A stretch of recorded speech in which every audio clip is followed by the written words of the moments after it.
All right, and let's finish things up with another Calvary special in the West Coast Conference. We have St. Mary's, a 5.5-point favorite over upstart Grand Canyon, the Lopes. This game will be played 10:05 Eastern. Late tip on True TV in Spokane. Total 131.5. This be a battle of who can control tempo. Calabrese, you gonna make a case for the Lopes? Yeah, let's go with the Lopes money line. Solid defense from Grand Canyon, 40th in Evan Mia's rankings. But March is all about guard play, and the Antelopes have two extraordinary perimeter weapons in Tyon Grant Foster and Ray Harrison. As a duo, they average 33 points per game. They can get opposing defenders in foul trouble. They attack.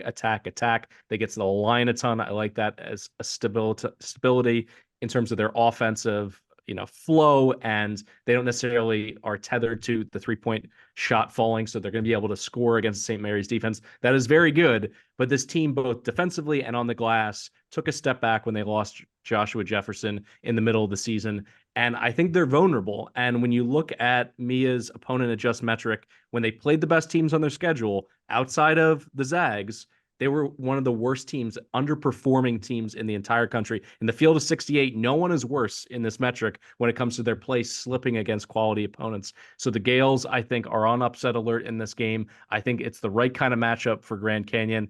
And with Alabama and Charleston also in that pod, I think the Antelopes are an interesting play at 5-1 to make the Sweet 16 as well.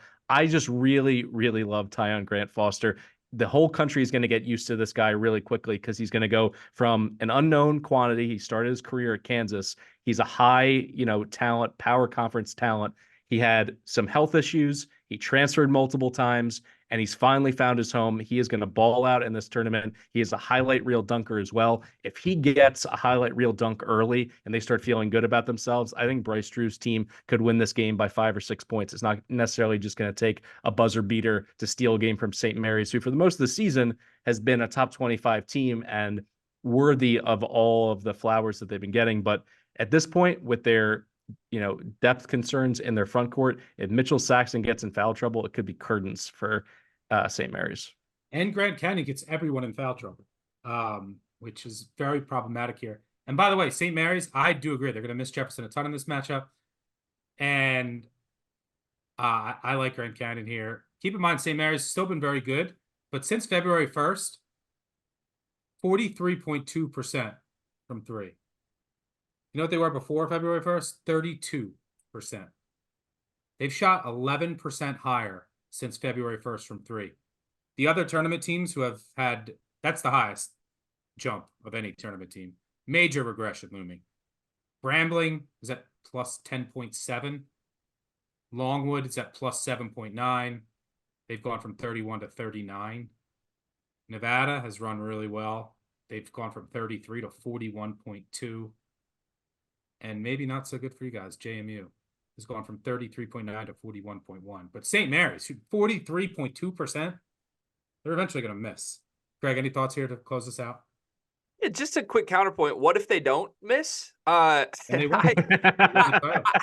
I really listen. I'm suckered into the narrative of this team, which you should probably listen to these guys who brought you a bunch of numbers on why you should trust that Grand Canyon's a really good bet here. I agree. On paper, there's a lot of reasons to believe that. Tyon Grant Foster's a dude. I get it. St. Mary's last year, I thought, was the closest team to UConn that they played along the way to the championship game. That can't get out of my mind. And it ended up being a 15-point loss. St. Mary's had that injury halfway through the game. Dukas hurt his back, and it flipped, right? It was a dogfight through the first 20 minutes of the game against the team that ended up waltzing to a national championship.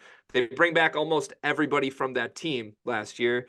Aiden Mahaney, I think, can be the best offensive player on the floor, at least in crunch time. And that's no disrespect to Grant Foster, who's a more complete player than him. But I've been really impressed with Mahaney in the biggest moments, especially against Gonzaga. Like, he has some shit. I want him to be more aggressive more often. Yeah, I agree with that assessment. There's moments he kind of shrinks, and it confuses me because he clearly is one of the best offensive players on the West Coast when he believes in himself and just like let him go to work. So I don't know if it's necessarily a coaching decision or the way that they just let the ball flow around offensively. But yeah, you need to force it into him and get him some confidence early.